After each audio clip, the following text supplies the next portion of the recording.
खबर मध्य प्रदेश के उज्जैन से है, जहां उज्जैन के खाचरोद तहसील के गांव नरेड़ी बैरा गांव की लड़की की हत्या का खुलासा रतलाम के रिंगनौद थाना क्षेत्र में मिली युवती की लाश के मामले में रतलाम पुलिस ने खुलासा किया है।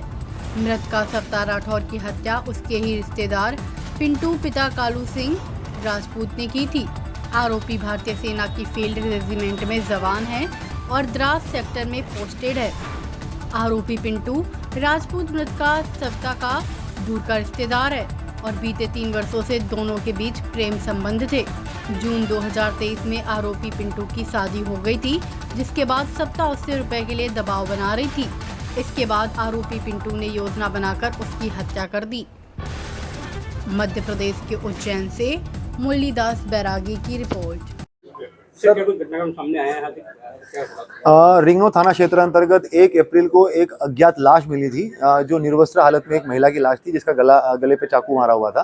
तो उसी में जब हम लोग लगातार तफ्तीश कर रहे थे, उसके बाद में फिर हम लोगों को वो महिला का आइडेंटिफिकेशन मिला। जब उसकी घरवाले जो है वो आई रतलाम थाने पे गुमशुदगी रिपोर्ट करने के लिए आए। जब महिला आइडेंटिफाई हुई तो उसके बाद में टेक्निकल एविडेंसेस के आधार पे, सीसीटीवी फुटेजेस के आधार पर जो है, और साथ साथ में जो उसकी सीडीआर है उसके आधार पर आरोपी हम लोगों ने चिन्हित किया। आरोपी जो है वो पिंटू सिंह राजपूत नाम का व्यक्ति है, जो 43 आर्टिलरी जो जम्मू कश्मीर में अभी डिप्लॉय है, उसमें लांस नायक के पद पर ये पदस्थ था। घटना करने के बाद में तत्काल ही ये यहाँ से जो है वो जम्मू कश्मीर चला गया था। तो पुलिस के द्वारा जो है वहाँ पर जाकर उसको गिरफ्तार करके ट्रांजिट रिमांड पर यहाँ पर लेके आए हैं और आगे की इन्वेस्टिगेशन की जा रही है। घटना की वजह क्या है, क्या कारण है इसमें? घटना की वजह बेसिकली जो आरोपी है उसके मृतिका के साथ में पिछले 3 साल से ये एक्चुअली आपस में रिलेटिव ही थे। बुआ के लड़की के लड़की ये मृतिका जो है वो उसकी थी, उसके साथ में इसके जो है वो संबंध बन गए थे। तो उसके बाद फिर जब इसकी 1 साल पहले शादी हुई तो उसका ये कहना है कि मृतिका जो है वो उसको पैसे की डिमांड करने लग गई। पैसे की डिमांड करने के बाद में फिर ये लगातार उसमें परेशान था।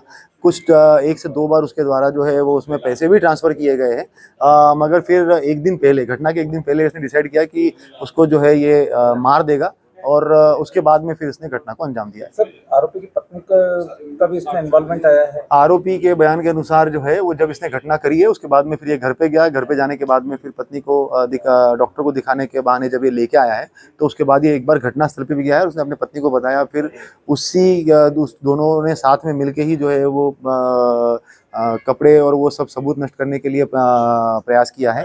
उस चीज़ को अभी पत्नी को बुलाकर हम लोग और भी वेरीफाई करवा रहे हैं और जो भी तथ्य सामने आएंगे उसके हिसाब से हम लोग कार्रवाई भी करेंगे। सर, ये बताएं कि आर्मी में ये आरोपी था तो उसको गिरफ्तारी के लिए कुछ किस तरह के प्रयास करने पड़े? बेसिकली जैसे ही हमें क्लियर हो गया कि आरोपी जो है वो यही है, तो उसके बाद में फिर हम लोगों ने उसको फॉर्मली वहाँ के जो उनके बटालियन के कर्नल है उनके साथ में फॉर्मल पत्राचार भी कर लिया। और उसके बाद फिर हमारी एक टीम यहाँ से गई। टीम जाकर वहाँ पर उसकी अरेस्ट लिया है। अरेस्ट लेकर सूचना देकर वहाँ से ट्रांजिट रिमांड लेकर जो है वो यहाँ पे लेके आए हैं।